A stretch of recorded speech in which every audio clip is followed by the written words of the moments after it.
So this bulkhead here is tabbed with just chopped strand mat on the inside. The outside had nothing.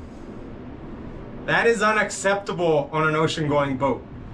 Now, when we put stuff back in, we're gonna be doing it a very strong way because we're gonna be taking this in the ocean, and that needs to have the strength.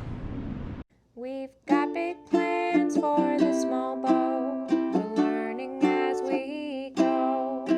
So come along, we'll teach you stuff as we go building Windpuff.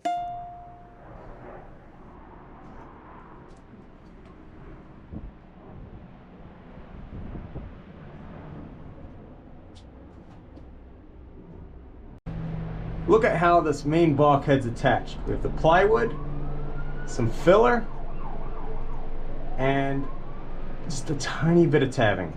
No fillet, nothing. The fiberglass comes up, makes a sharp 90-degree turn, and it's not very strong.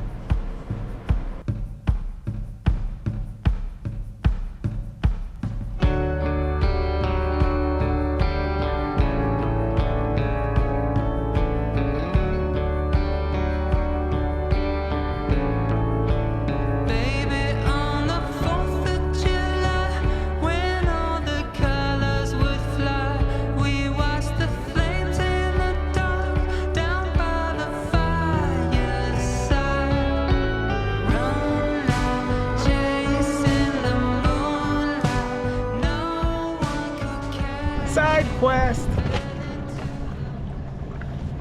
We just came out here on this beautiful Tuesday afternoon to bid farewell to the Pride of Baltimore 2, which is going to head to its next destination, New York City. And we see it just rounding the corner of Fort McHenry right now.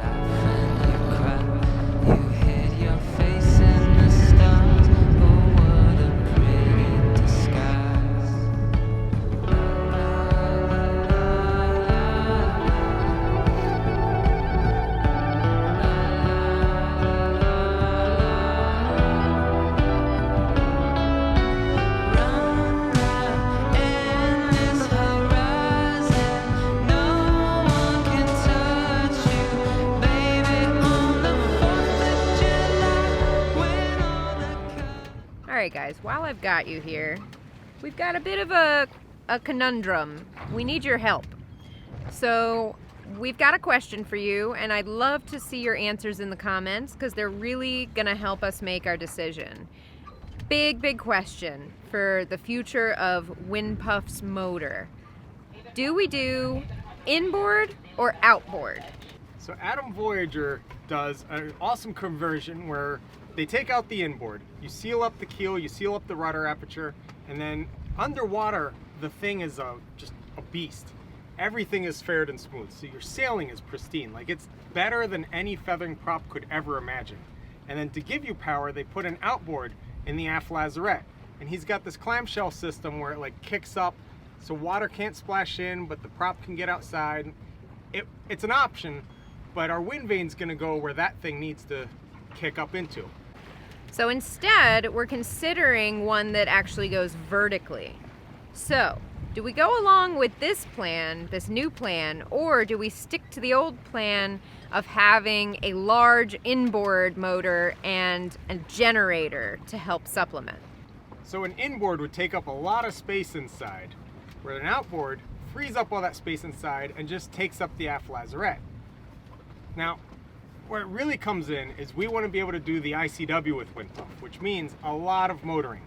Which means if we're using the electric inboard, we then need a giant generator to power the battery chargers. So you're taking gasoline to make electricity to make the prop turn. If we have the outboard set up, we could always switch off outboards for long hauls and put a gas outboard and just gas ourselves down the ICW, and that's it. There's no generator battery charger step. Gas ourselves down the ICW. I'll also just eat a lot of cheese. But the point is, we can be electric for everything that we like doing. Ocean crossing, all that, we can have the electric in there. And then if we're in a situation where we know we're going to be motoring all the time or a lot, we can switch over to gas. So it'd be a hybrid system using outboard motors for the hybrid. Okay, so help us out. What do you think? Do you think this is a good idea or a crazy idea? Or is it a crazy good idea?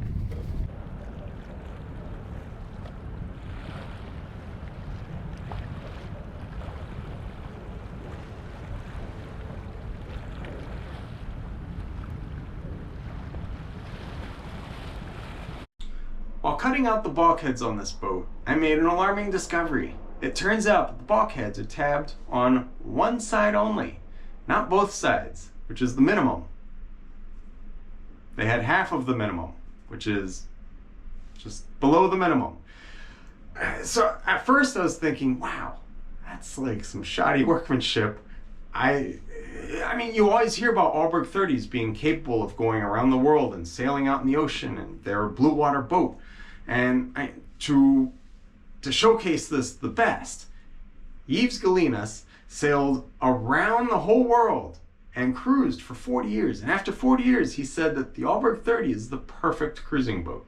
How is it that the bulkheads are tabbed on one side only if it's the perfect cruising boat and survived the Southern Ocean?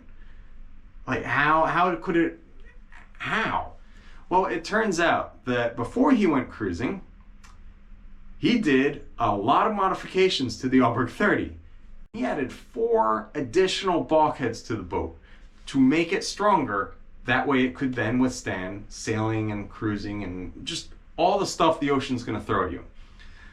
So at first I was thinking, man, is it like, were the Allbergs shortchanged when they were being built and they didn't get built properly? Like what's going on here? Because they have such a famous reputation for being a blue water boat as is. Well, it turns out all the boats in the 60s and 70s were made that way. So the hulls were super thick, and the builders assumed that since the hull is so thick, it doesn't actually need all that tabbing on the bulkheads because the bulkheads are kind of just in there. So all the boat builders were just tabbing one side of the bulkhead. They normally did the easier side to get to, because why would you do the hard side if you're not going to do the easy side? So it was a standard practice to just tab one side of the bulkhead and then put some filler or cover it with furniture or something. Like, make it so you don't see the gap on the other side. That way it looked pretty. Yeah, let that sink in for a moment. Any boat that's 60s and 70s, check it out. Make sure that your tabbing is on both sides before you take that out in the ocean, because nowadays they say you need it on both sides.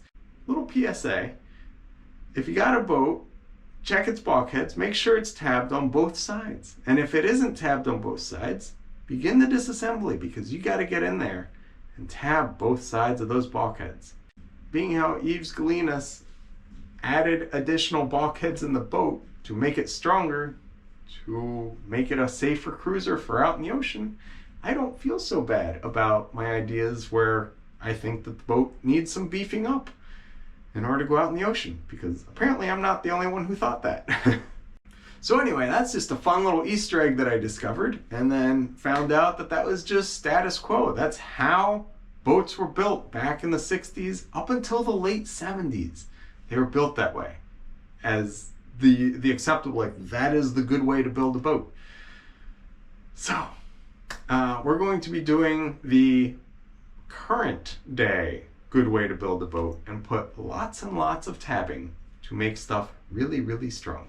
Now, if you know anyone that's cruising on an Allberg 30, ask them if they've checked their bulkheads and added tabbing to them, because if they haven't, they really should.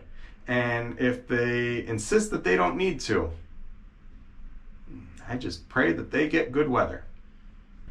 In addition to cutting everything out, I found some fun bulkhead rot.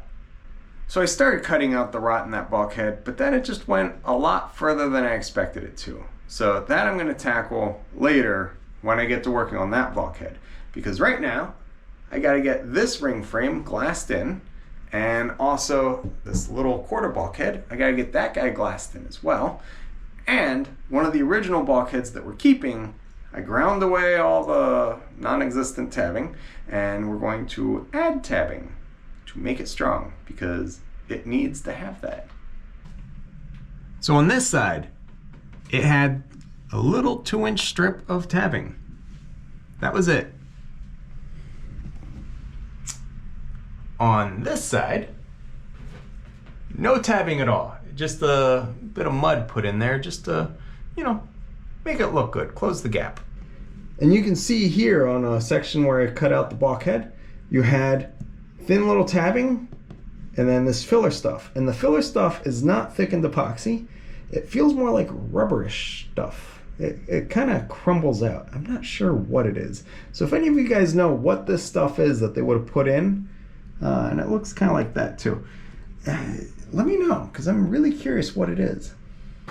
Thanks for watching this episode of Sailing Wisdom. Don't forget to like the video, share it with your friends, and hit subscribe so you don't miss the next Rigging Doctor episode. And if you're interested in even more Rigging Doctor awesomeness, consider becoming a patron to see all of our extras. Can't wait to see you next time as you join us out here on the high seas.